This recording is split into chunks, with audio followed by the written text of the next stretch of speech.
You ever have one of those moments where the whole world seems to pause, just waiting to see what you'll do next? I swear, I wasn't trying to start a revolution that day. I was just a teenager, sitting in my first-class seat on a regular morning, minding my business with a boarding pass clutched in my hand. Seat 3B, ticket paid for, backpack on my lap. That's all there was to it until it suddenly wasn't. I can still feel the way the air shifted before anything even happened. You know what I mean? I'd never flown alone before. First class was my godmother's gift of celebration for finishing that summer science program at the top of my class. She said, "You've earned a seat up front, Tasha. Now sit in it with your head held high." So there I was, 16, nervous and proud, headphones around my neck, pretending to read a book while watching sunlight pour through the window, runway lines blurring beneath the glass. Other passengers filed eyeing a businessman on his phone, a couple quietly bickering over seats. Everything felt normal. Safe. For about 5 minutes. Then I heard her before I saw her. Sharp heels on the carpet, a name badge swinging, a mess. Parker. Her eyes scanned the cabin like she was hunting for something out of place. And the second she landed on me and my skin, on my hoodie, on my quiet, her whole face changed. She stopped right at my row, forced a tight little smile, then let it slip away like she'd made up her mind. "You're in the wrong seat," she said, voice cutting through the cabin. I just blinked. "No, this is 3B. My ticket says 3B. She didn't even look at the boarding pass before raising her voice.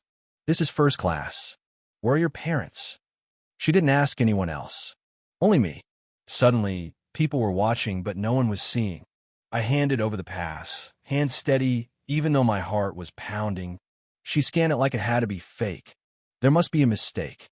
You need to move. You're holding up the boarding process." The words came fast, all wrapped up in something colder than rules. I said, "But I have a first-class ticket." She leaned closer, put a hand on her hip. "I don't know how you got this ticket, but you need to take your things and move to the back." No hesitation, no curiosity, just a command. Now, let me back up a sec. People think in moments like that, you'll yell or argue, but sometimes the fight just gets squeezed out of you by embarrassment. My cheeks burned. No one said a word, not the man on his phone, not the flight crew passing by. So I stood up, backpack, book, headphones, head down. Walked the whole length of the aisle with the sound of her voice echoing behind me. Like I'd done something wrong. In the back, I found a window seat and tried to disappear.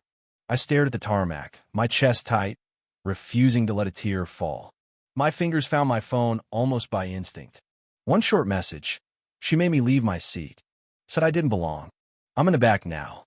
Sent it to Evelyn, my godmother, the only person who ever made me feel invincible. My phone vibrated seconds later. What happened? Just 2 words, but you could hear the steel in them. I typed it all out, thumbs trembling. Flight attendant made me move. Didn't believe my ticket was real. Said I couldn't be in first class. Another reply. Flight number. I sent it, and her answer came before I could breathe. "Stay where you are. Do not speak to anyone else. I'll handle it." I looked around the cramped economy cabin, feeling like maybe this was it, maybe nothing would change. Maybe I'd just get an "I'm sorry" after landing. But when Evelyn says she'll handle it, you believe her. She's not just a godmother. She's director of aviation safety at the FAA. The kind of woman who fixes things you didn't even know were broken. At the front of the plane, a mess. Parker looked pleased with herself, rearranging napkins and sipping water. I caught sight of one of the younger attendants, Luis, I think watching her. "She had the ticket," he said, voice low. "I saw it. MS." Parker shrugged. "Lots of things look real. I've been doing this for 15 years. You learn to spot what's off." Luis hesitated. She wasn't causing trouble. MS. Parker cut him off. She was in the wrong seat. I fixed it. No more discussion.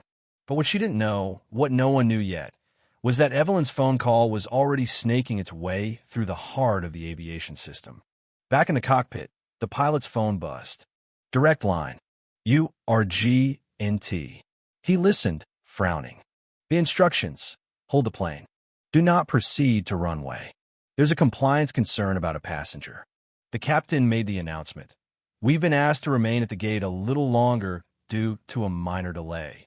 The whole plane groaned, rolled their eyes.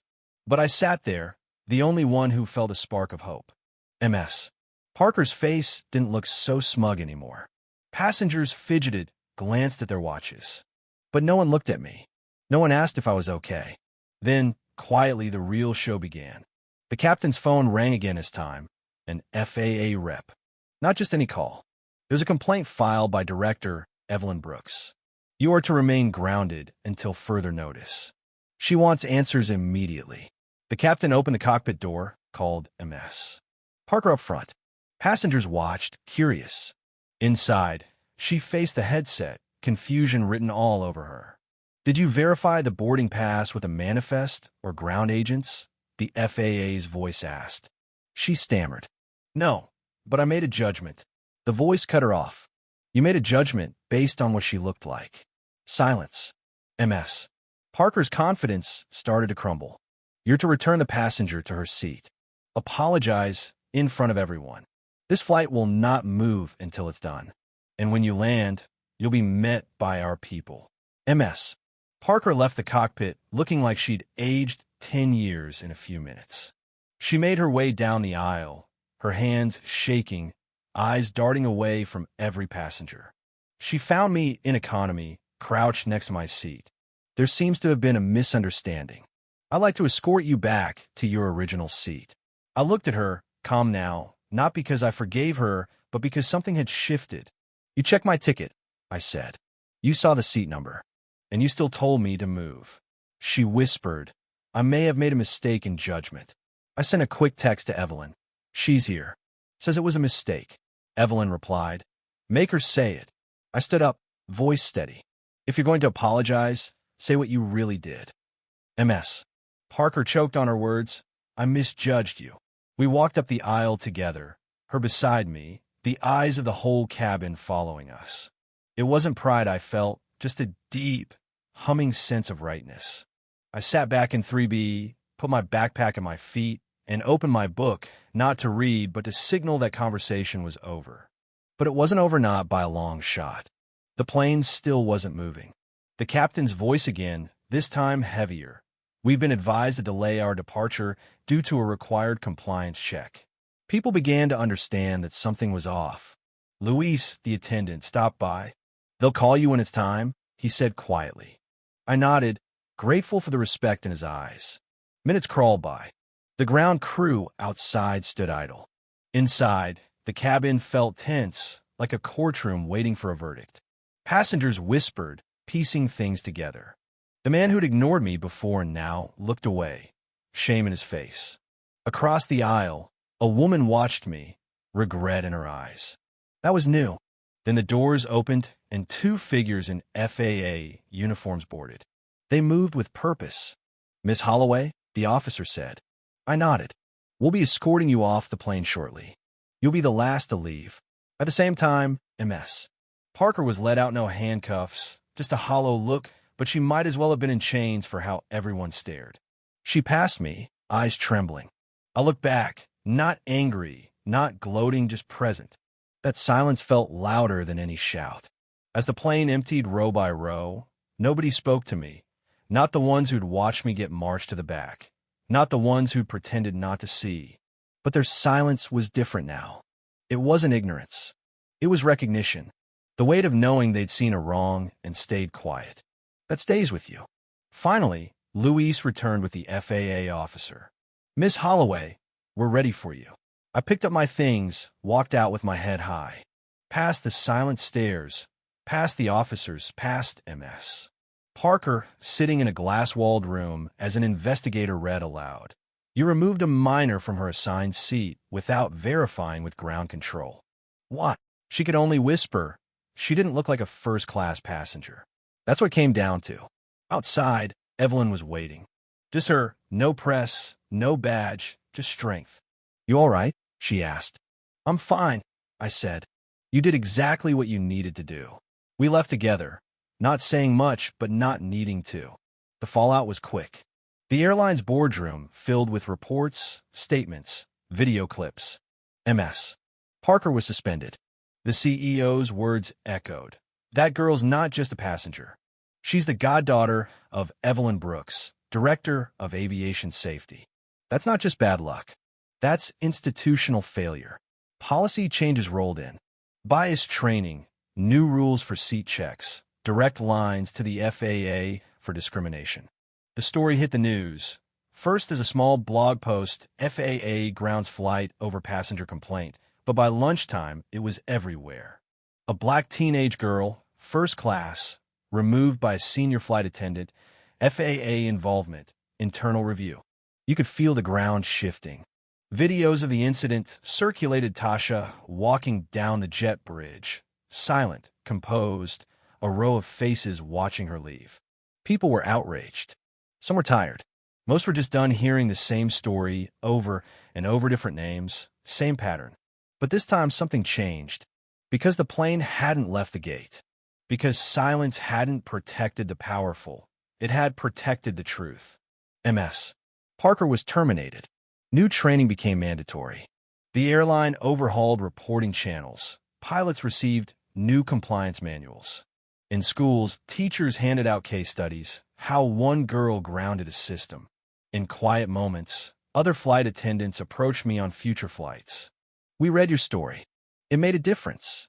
I just smiled and said thanks, grateful for the warmth. Weeks later, Evelyn spoke at a conference, her words echoing what happened. The most dangerous turbulence isn't in the sky. It's in our judgment. One unchecked assumption can unravel someone's dignity in seconds. That stuck. The whole industry felt it. At home, things felt quieter, safer. No cameras, no interviews, just real life.